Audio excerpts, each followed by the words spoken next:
Hello to all of you. आज हम discuss कर रहे हैं हमारा topic electrical resistance and conductance का।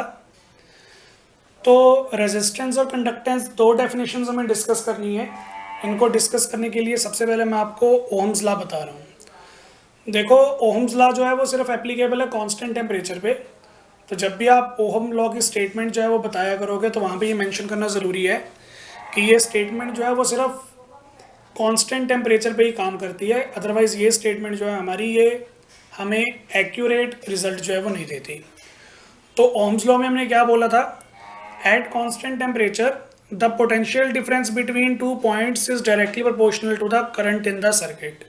इन जनरल अगर अपन टेम्परेचर कांस्टेंट रखते हैं तो पोटेंशियल डिफरेंस जो होता है टू पॉइंट्स के एंड पे वो डायरेक्टली प्रोपोर्शनल होता है हमारा करंट इन द कंडक्टर या सर्किट। मैथमेटिकली यहाँ पे हमारे पास आ जाएगा V is directly proportional to I। अब प्रोपोर्शनल हटाएंगे तो वहाँ पे कांस्टेंट लगाएंगे, तो कांस्टेंट हमारा यहाँ पे आ गया R हमारा कांस्टेंट है जिसे हम बोलते हैं रेजिस्टेंस, और इसे हम डिफाइन करते हैं resistance is a measure of opposition to the flow of current. जो भी हमारे सर्किट के अंदर या जो भी हमारे सब्सटेंस के अंदर करंट फ्लो हो रहा है, उस करंट को कितनी ऑपोजिशन जो है वो सहनी पड़ रही है, कितना उसको अपोज किया जा रहा है, फ्लो करने से रोका जा रहा है, उसका जो मेजरमेंट है उसे हम क्या बोलते हैं, रेजिस्टेंस बोलते हैं। रेजिस्टेंस की वैल्यू हमारे पास ऊपर वाले रिलेशन से आ जाएगी V अपॉन I, मतलब वोल्टेज अपॉन करंट। तो यहाँ से हमारे पास हमारे यूनिट्स भी आ जाएंगे, वोल्टेज पर एम्पियर। वोल्टेज पर एम्पियर के लिए हमने फिर एक यूनिट जो है वो डिस्कस किया हुआ, वो किया हुआ है हमने ओहम। ओहम के लिए सिंबल हम यूज़ करते हैं ये वाला। और ऐसा यूनिट्स में मैं रेजिस्टेंस के जो यूनिट्स हैं वो डिफाइन कर सकता हूँ kg metre square divided by second cube ampere square. तो ये हमारे पास हमारा ओहम्स लॉ है। अब देखो, रेजिस्टेंस हमारे पास था measurement to the opposition of the flow of the current, मतलब हमारे करंट को जो ओपोजिशन मिल रही है, जो भी रुकावटें मिल रही हैं, उनका जो मेजरमेंट है वो हमारे क्या है, रेजिस्टेंस है। तो अगर मैं इन रुकावटों वाली इक्वेशन का रेसिप्रोकल ले लूँगा तो मेरे पास एक इक्वेशन आ जाएगी जो मुझे ये बताएगी कि हमारे कंडक्टर के अंदर या हमारे सर्किट के अंदर कितनी आसानी से करंट फ्लो जो है वो फ्लो हो पा रहा है। तो जब हम ये बताएंगे कि हमारे गिवन सर्किट में कितनी आसानी से करंट को हम फ्लो कर पा रहे हैं, तो वो जो हमारे पास हमारा कंसेप्ट होगा, उस कंसेप्ट को हम बोलते हैं कंडक्टेंस। तो कंडक्टेंस हमारे पास क्या होती है, reciprocal of the electrical resistance. तो यही मैंने यहाँ पे लिखा हुआ है, मैंने बोला the reciprocal of the electrical resistance is called conductance. Resistance को जैसे हम R से डिनोट कर रहे थे, वैसे ही कंडक्टेंस को हम किससे डिनोट करेंगे, G से डिनोट करेंगे। Thus G is equal to 1/R, यानी कि रेजिस्टेंस का रेसिप्रोकल, तो वो हमारे पास आ जाएगा current by potential difference V। फिर नीचे मैंने कंडक्टेंस की डेफिनेशन बताई है, conductance is defined as ease with the which electric current flows through a substance। तो जो रेजिस्टेंस था वो ओपोजिशन का मेजरमेंट था, और जो कंडक्टेंस है वो इजीनेस का मेजरमेंट है हमारे करंट के फ्लो का कंडक्टर के अंदर। अब जैसे मैंने आपको बताया कि जो कंडक्टेंस है वो रेजिस्टेंस का रेसिप्रोकल है, इसलिए जो हमारे कंडक्टेंस के यूनिट्स आती हैं वो भी उससे बिल्कुल अपोजिट आएंगे। जैसे हमारे रेजिस्टेंस के यूनिट थे ओहम, तो यहाँ पे हमारे पास कंडक्टेंस के यूनिट्स हैं पर ओहम। पर ओहम को हम MHOS उल्टा भी लिख सकते हैं, और इसको फिर हम साइमन भी बोल देते हैं, कैपिटल S से इसको डिनोट कर सकते हैं। तो ये हमारे पास हमारी डेफिनेशन थी कंडक्टेंस की। अब कंडक्टेंस के बाद नेक्स्ट जो टॉपिक हमारे पास आ जाता है वो आ जाता है कंडक्टिविटी का। और कंडक्टिविटी जो होती है वो हमें तीन टाइप की डिस्कस करनी है, स्पेसिफिक कंडक्टिविटी, इक्विवेलेंट कंडक्टिविटी और मोलर कंडक्टिविटी। तो सबसे पहले मैं यहाँ पे आपको स्पेसिफिक कंडक्टिविटी जो है वो एक्सप्लेन कर रहा हूँ।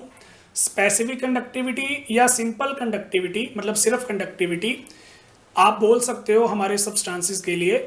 और सबसे पहले मैं कंडक्टिविटी के कंसेप्ट को एक्सप्लेन करने के लिए आपको रेजिस्टिविटी बता रहा हूँ।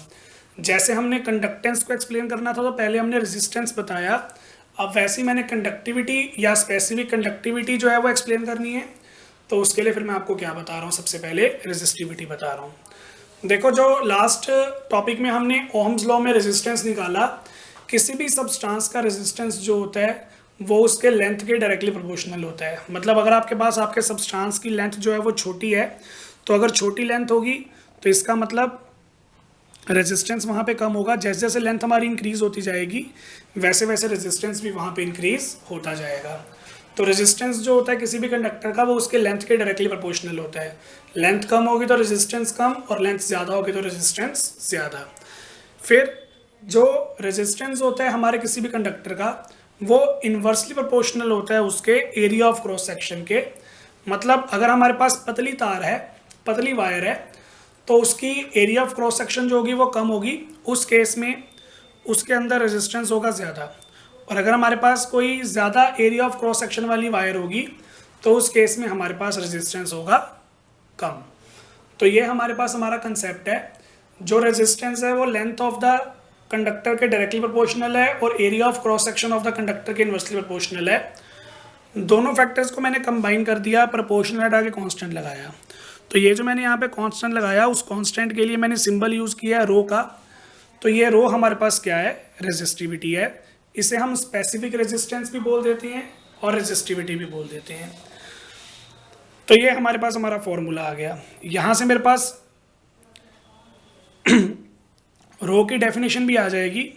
मैं इस फॉर्मूला में लेंथ ऑफ द कंडक्टर जो है वो 1 सेंटीमीटर पुट कर दूंगा और एरिया ऑफ क्रॉस सेक्शन जो है वो 1 सेंटीमीटर स्क्वायर पुट कर दूंगा। दोनों की वैल्यू अगर मैं 1 पुट कर दूंगा तो मेरे पास रेजिस्टिविटी इक्वल आ जाएगी रेजिस्टेंस के। तो वहाँ से मेरे पास क्या डेफिनेशन आएगी, resistivity is defined as resistance of the conductor whose length is 1 centimetre and area of cross section is 1 centimetre square. Resistivity के यूनिट्स हमारे पास आते हैं ओहम सेंटीमीटर या ओहम मीटर, अगर मैं ऐसा यूनिट्स की बात कर रहा हूँ। तो अब इसमें देखो, जैसे मैंने रेजिस्टिविटी को एक्सप्लेन किया, अब वैसे ही मेरे पास आ जाएगा कंडक्टिविटी। अगर मैं रेजिस्टिविटी का रेसिप्रोकल कर देता हूँ तो रेसिप्रोकल करने पे जो क्वांटिटी मुझे मिलेगी उस क्वांटिटी को हम क्या बोलते हैं, कंडक्टिविटी बोलते हैं। The reciprocal of the resistivity is known as specific conductance और simply conductivity. It is denote by K. इस के को हम क्या बोलते हैं, कापा बोलते हैं। तो जो हमारी कंडक्टिविटी है वो रेजिस्टिविटी के इन्वर्सली प्रोपोर्शनल आ गई।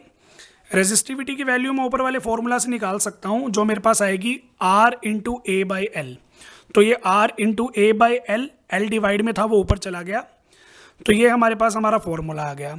अब 1/R रेसिप्रोकल ऑफ रेजिस्टेंस हमारे पास क्या था, कंडक्टेंस G। तो वो कंडक्टेंस G की वैल्यू मैंने यहाँ पे पुट कर दी। ये L/A हमारा एज इट इज़ है।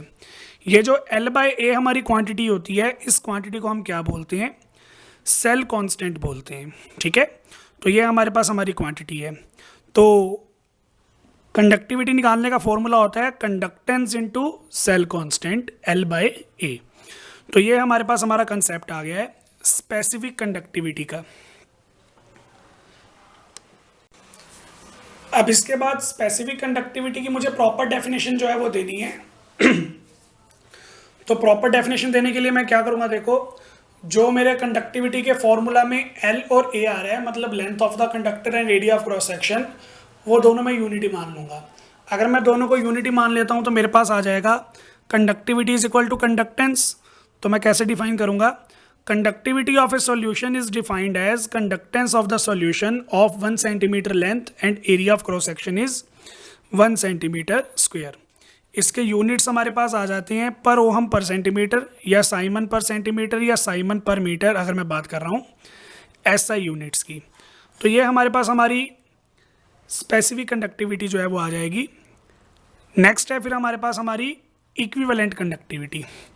इक्विवेलेंट कंडक्टिविटी के लिए हम ये वाला सिंबल यूज़ करते हैं और यहाँ पे इस सिंबल को अभी हम क्या बोलते हैं, लैम्डा बोलते हैं। तो लैम्डा और उसके सबस्क्रिप्ट में हमारे पास EQ, ये हमारा सिंबल है इक्विवेलेंट कंडक्टिविटी का। अब इक्विवेलेंट कंडक्टिविटी को हम डिफाइन कैसे करते हैं वो देखो। मैंने सबसे पहले एक कंटेनर ले लिया, उस कंटेनर के अंदर मैंने सॉल्यूशन जो है वो फिल कर दिया जिसकी वॉल्यूम आ रही है मेरे पास 20 सेंटीमीटर क्यूब। ठीक है ना। अब इक्विवेलेंट कंडक्टिविटी के लिए देखो, जो उसके अंदर मैंने इलेक्ट्रोड्स डिप की होंगी वो इलेक्ट्रोड्स मेरी इतनी बड़ी होंगी कि उन्हीं के बीच में हमारा सारा सॉल्यूशन जो है वो आ जाएगा। मतलब इलेक्ट्रोड्स के बाहर की वे साइड में कोई भी सॉल्यूशन हमारा प्रेजेंट नहीं है, सारा जो सॉल्यूशन है वो 2 इलेक्ट्रोड्स के इन बिटवीन ही प्रेजेंट है। ठीक है ना। जो मेरी 2 इलेक्ट्रोड्स मैंने यहाँ पे कंसीडर की हुई हैं दोनों इलेक्ट्रोड्स के बीच में जो डिस्टेंस आ रहा है वो कितना आ रहा है, सिर्फ और सिर्फ 1 सेंटीमीटर का डिस्टेंस आ रहा है।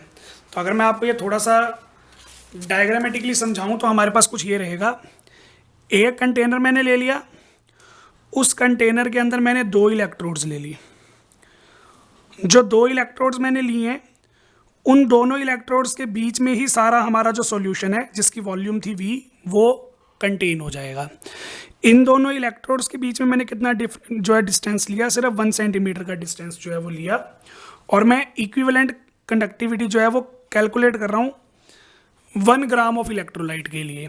तो हम कैसे डिफाइन करते हैं, देखो, it is defined as conductance of all ions produced from the 1 gram equivalent.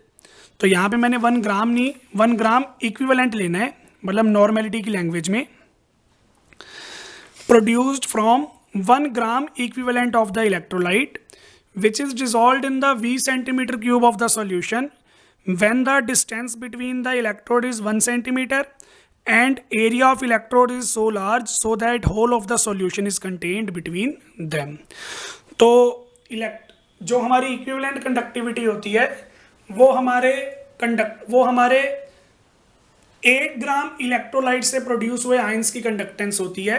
जब हमने हमारे 1 ग्राम इक्विवेलेंट इलेक्ट्रोलाइट को V centimetre cube of the solution में डिसॉल्व किया, जो सॉल्यूशन है हमारा वो 2 इलेक्ट्रोड्स के बीच में कंटेन है, और इलेक्ट्रोड्स जो है हमारी वो एक दूसरे के 1 सेंटीमीटर जो है वो डिस्टेंस पे रहती हैं।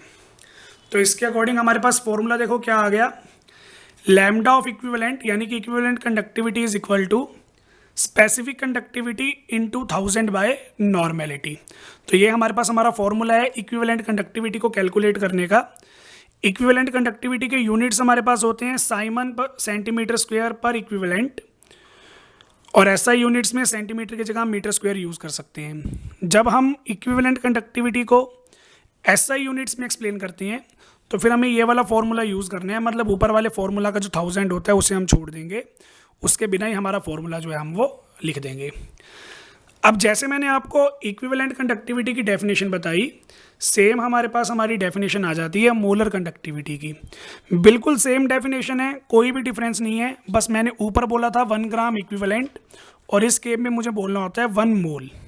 तो आप देखेंगे it is defined as conductance of all the ions produced from the 1 mole of the electrolyte. वहाँ पे मैंने क्या बोला था 1 ग्राम इक्विवेलेंट, और यहाँ पे मैंने क्या बोला 1 मोल ऑफ इलेक्ट्रोलाइट। तो conductance of all ions produced from 1 mole of the electrolyte dissolved in the V centimeter cube of the solution when electrodes are 1 centimeter apart and area of electrodes is so large so that whole of the solution is contained between the electrodes। Formula भी हमारे पास same है, इसको हम denote करते हैं lambda M से।